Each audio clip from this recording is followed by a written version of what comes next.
Welcome back to three simple steps to vitality. And today we are on step number 3, learn to handle your stress. And y'all, this is similar to toxins. I don't know if you remember way back when we talked about step number 1 and how you could do all the right things, but if you were consuming a lot of toxins, it can negate everything. Stress can do the same. Stress is all consuming and really affects every part of our body. So what I'd like to do in this talk is I want to give you a brief physiological discussion around what stress is. And I want to talk about how you can become more resilient to stress and how you can learn how to relax.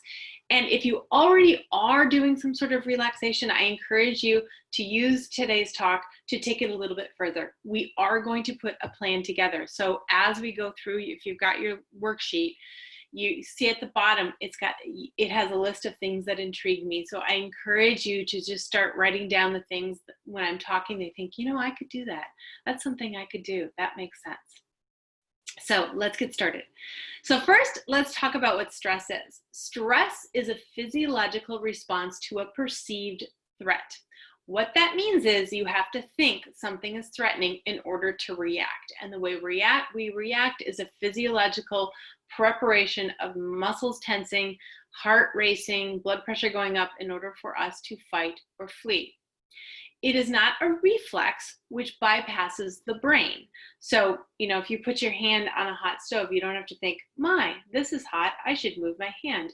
Your body automatically pulls the hand off.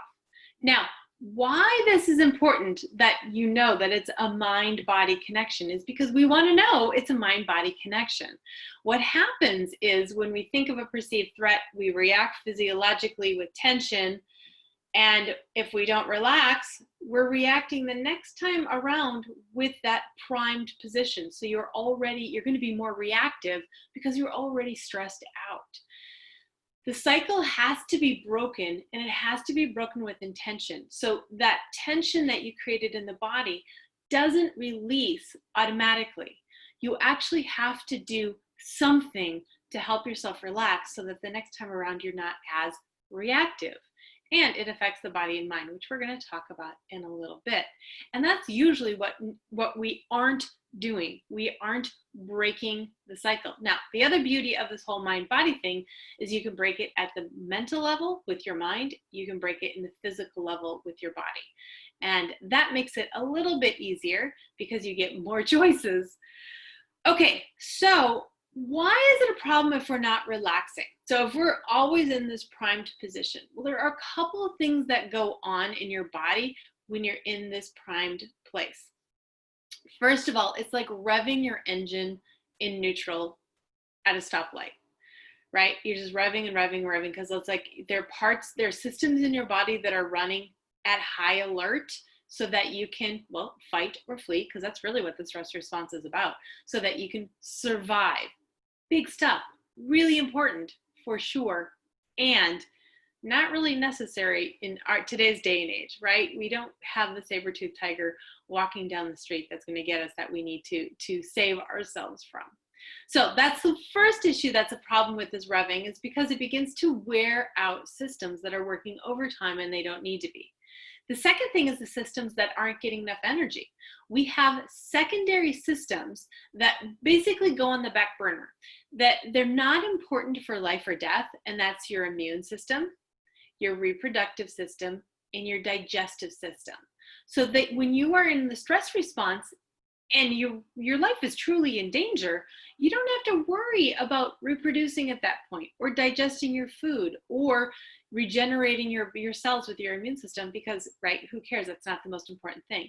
However, what's happening now is, in today's day and age, especially lately, is we're constantly in igniting the stress response, and we're never letting ourselves relax. We're always in that state of heightened alertness.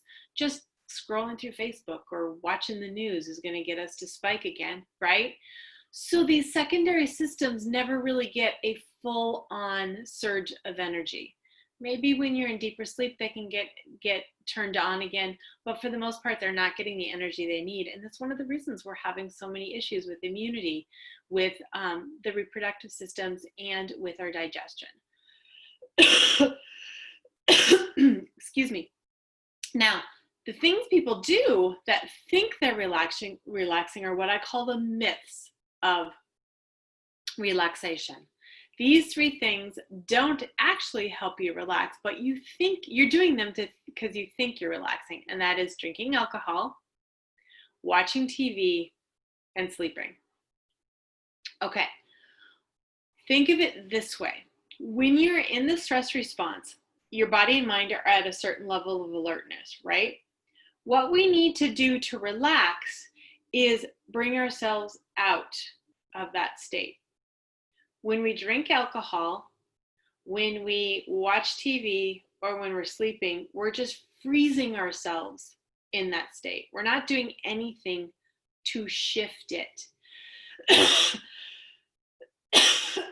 Excuse me. And that's what we need to do. So those things, not a bad thing, but don't think when you're doing them that you're helping yourself relax. Okay, now we can help ourselves become more resilient, and I call these the 3 truths of relaxation. And there's a few things that we can do to help with that. The first thing is good nutrition, taking us back to step 2, right?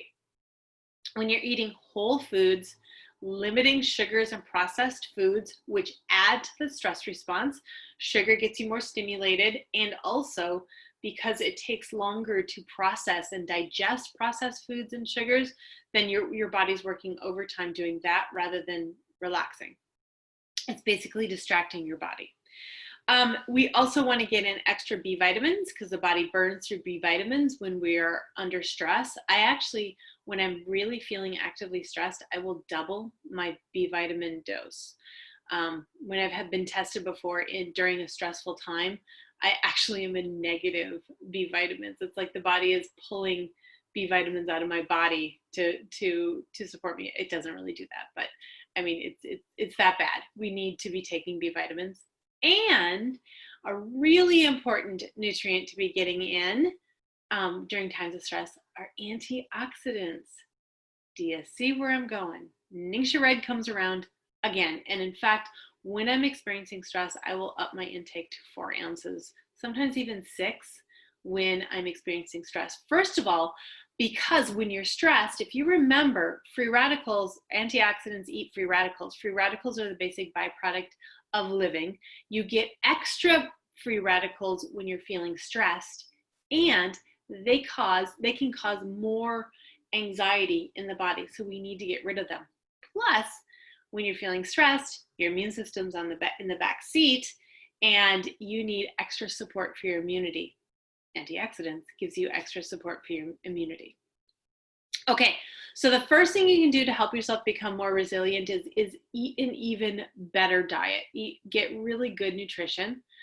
The second thing you can do is get better sleep. Now, I know I just said sleep doesn't help you relax, and it doesn't, but if you can help yourself get a good night's sleep, being well rested will help you become more resilient. I mean, that just makes sense, right? It's not rocket science. When you're well rested, you're not as reactive, you're more cool-minded. It makes life easier. So helping yourself get good sleep is going to make you more resilient. The third thing is really good self-care. So think of self-care as money in the bank. The more self-care we do, the more resilient we are to stress. And I should probably emphasize what I mean by resilient is less reactive. So we're not as affected by things because it's like we have, you know what I was thinking? It's like we have buoyancy. So when something hits us, we can kind of bounce and move with it rather than reacting to it. That's what resiliency is. And self-care is like money in the bank for resiliency. Okay, so now I want to talk about a few products that I recommend having on hand from Young Living that are amazing for helping support during stressful times. So these are things I usually have on just sitting on the shelf And I'm also going to talk about some of my favorite essential oils too.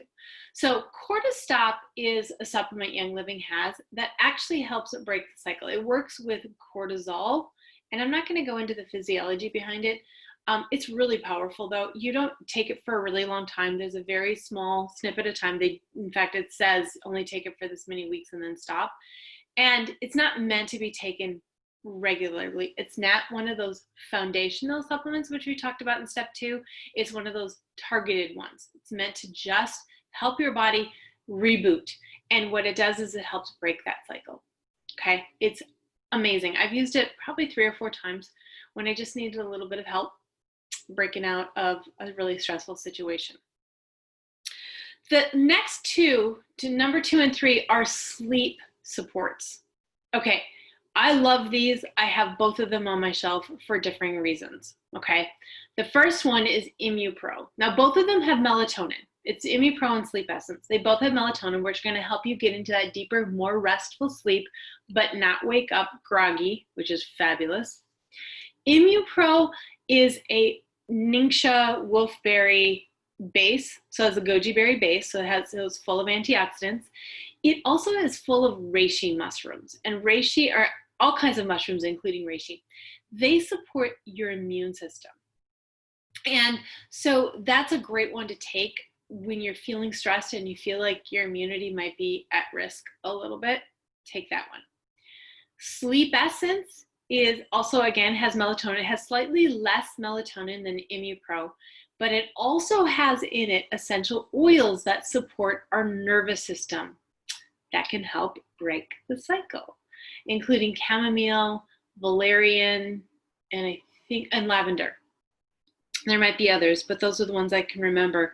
And so it's like added bang for your buck, right? So if you're feeling really stressed out and you really need to break the cycle, Sleep Essence will probably be the better one. Again, I have ImmuPro and Sleep Essence both on my shelf. You don't want to use either of them for more than 2 weeks in a row. I will usually use one or the other for about 5 to 10 days, 5 to 10 days, if my sleep cycle's been thrown off from stress. And that just gets me back on a regular, it's like breaks the cycle so that I can get a better night's sleep. So I highly recommend having those on your shelf for when you need them. Now, CBD is also a really powerful support for the body. So that's something that I definitely recommend you take. I've been taking it now for probably 2 months on a daily basis, and I've really begun to notice a difference for myself. So that's really awesome. And the muscle rub on the tight muscles can help relax them. We'll talk about that. Okay, oils. Essential oils are really powerful tools for calming the mind, for breaking the cycle. All you have to do is sniff them. It's phenomenal. So the ones I recommend the most, there are lots, and really what you feel helps calm you the most is what's going to help. The ones that are really known for calming are lavender, of course.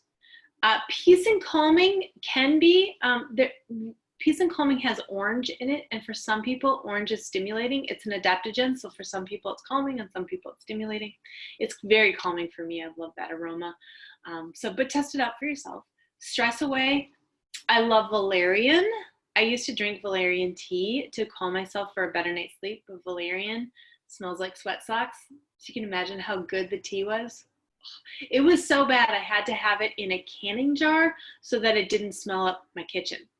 It's much nicer to get it in an oil that I can put on my feet and put socks on afterwards so I don't have to smell it. Even better is Rutavala, which has valerian in it. It's a roller. It only comes into stock once a year for a brief period. So when it comes into stock, grab it. It's so powerful. It has Ruta graviola in it, lavender and valerian, and it smells so much better because the lavender softens the valerian. It's a really powerful, powerful roller. I also really like anything that grounds me. Okay, so what a grounding oil does is it pulls you out of your head. when you're in a stressful situation, I know you've all experienced this, right? You got like this bubble in your head. You can't get out of it. You're thinking, you're analyzing, you're reanalyzing, you're regretting, you're wishing, you're worrying, blah, blah, blah. We've all done it. When you put a grounding oil on your feet, it basically pulls you out of that and into your feet. This is a yogic discussion. You can join me in a yoga class and I'll talk about it. But just know, putting a tree oil on your feet or grounding, or I really like vetiver on my feet. It'll help you go and relax. Okay, so those are the products I definitely recommend for relaxation to help with the process of breaking the cycle, really more than anything, as well as relaxation. So now what I want to do is I actually want to share with you a few things that you can do to help yourself create a relaxation practice for yourself. So being proactive. I am all about being proactive. That's what this whole program is about. What can you do to be proactive for yourself to support your body and your mind in order to live your fullest life? That's what we all want, right? So a relaxation practice is meant to be done regularly, right? Whether you need it or not, to help yourself relax. So I'm going to go through a few ideas that I've got them divided between body and mind, because remember, you can break the cycle at the mental level or the physical level. And then there are some that are a little bit of both. And what I want you to do is just think about it. It's like, are these anything that you might like to implement in your life, either now or soon? So let's look first at physical. Now, before I go into these, I also want to mention that they have to be done with intention. What I mean by that is you can do any of these things and be thinking about something else the whole time and end just as stressed out as when you began. For example, going for a walk in nature. Very relaxing to do that, especially if it's meditative. You're looking around, you're noticing things, you're breathing. It helps your body relax. But if you're doing it, worrying about the world, worrying about your life, being nervous about everything, you're going to end with just as much stress as you began. So the challenge with relaxation is it can't be done automatically. You really do have to put your heart and soul into it. What we're working with physiologically is a part of our autonomic system that it's kind of like a balanced scale. On one side, you have the stress response. On the other side, you have the relaxation response. And relaxation is essentially the off button for the stress response, okay? Now, you can't say, I'm going to turn off stress. The only way you can turn off stress is by turning on relaxation, and I hope that makes sense. But both of these systems are always functioning at the same time, okay? It's just which one is dominant. And if you're in the stress response, then that's dominant and that's what's controlling your body and mind. What we want to do is bring the relaxation response into dominance. And we have to do that with intention. We have to be intentional about it, okay? So as I go through these, that's one of the things I want you to realize is that you have to be doing it to relax, to help yourself get anything out of it. All right, we're gonna do body first. I have 5 things. I have 5 things for body and mind, okay? For body, the first thing is vigorous exercise. Now, here's the thing with vigorous exercise. It will help you expel the energy from the stress that you're experiencing. So if you're in the middle of the stress response, and remember I said if you either fight or flee, then your body goes back down into that relaxed state. Well, if you're not doing that, right, it's like I just got stressed out scrolling through Facebook. I am not going to be relaxing. Then you want to do something that dispels that. So some sort of vigorous exercise can help you get rid of all that pent up energy. The second thing is yoga. Shocker, right? Here's the thing with yoga. It helps release the built up tension in the muscles. So it helps relax the tension, or it can. Now, really important when you're doing your yoga practice, and this is probably another talk, but I do want to mention this, is again, you need to be intentional. And if you're watching a video, you often become mindless. So you're not thinking, you're not really focused on your breathing. Sometimes you're only worried about keeping up. So that's one of the things you want to watch is whatever you're doing, is it helping you relax? If it's your own practice, great. But if you're following someone, are they going slowly enough so that you can follow them and still be in a pose and relax? Or are you just always focused on where you're going? Because you're not going to get the same effect, right? Now, we have a whole yoga and essential oils program through Simply Serendipity. It's what I teach, and we add essential oils into it to make it even more powerful. And it's free. There's a YouTube channel. There's all sorts of goodies out there. I will add the link to that so you can find it. But test it. And again, I may not be the right teacher for you either, but that's what you can begin to discern for yourself is you need to, when you're done, to feel better and not more anxious and anxiety ridden. When I first started doing yoga, you're going to be shocked by this, right? That I tend to be wound. And I actually was making up yoga to make it more of a workout. Like my teacher was much more calming, relaxing, and I was doing sun salutations and making it hard to really get a workout in. And I was finishing all wound and not relaxed.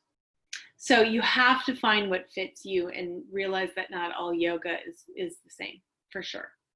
Okay, number 3, breathing is a really powerful tool for relaxation. Just taking 3 deep breaths.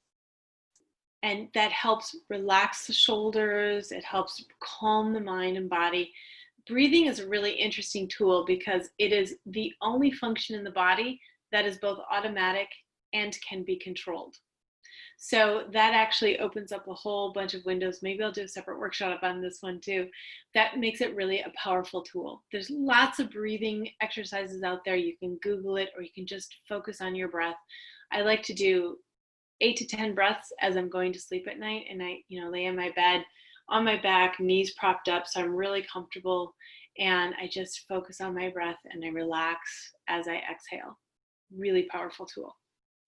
Number 4, hot baths and showers. Okay, these help relax the body, and research has shown that when you come out and your body is cooling, that's actually very calming for the body as well. Now, here again is where I encourage you to make it intentional. If you're in the shower, shampooing as fast as you can because you're running late, you're worried about what's going to happen today, etc., it's not going to help. But instead, if you turn on your diffuser, get that going, maybe you have a few LED candles, I love using those in the bathroom, and you enjoy a really amazing aroma. I love Young Living's bath gels. They are just like a little vacation for me. I just sit in there and I smell them and then I use them. All the difference. Okay, so be very intentional with how you use these. But the nice thing about making a shower a relaxation tool is you're doing it anyway. It doesn't add any time into your day. At least I hope you're showering regularly.